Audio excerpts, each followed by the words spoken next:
Hello, this is Elizabeth Griffin, the Black Romance Writer, and welcome back to my channel. I have been on a writing hiatus. Ever since the beginning of the year, January 2025, I have taken a break from writing because my father became very ill, and I and my brother and family members have been nursing him back to health.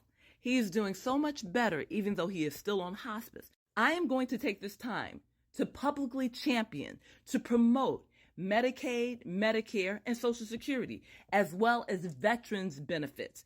If it were not for these programs, my father and my family would be in tremendous distress. We would be suffering horrifically, and I'm not exaggerating this.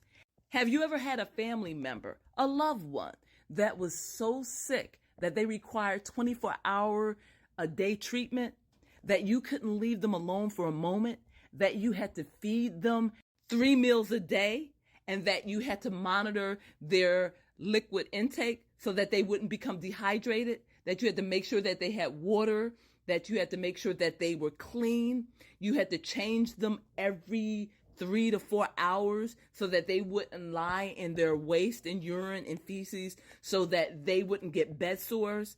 Well, let me tell you, these are some of the things that my brother and I are going through. And if it were not for the Medicaid, the Medicare, we would not be able to do it. We have a pastor, a chaplain that comes to the house to make sure that we are spiritually okay.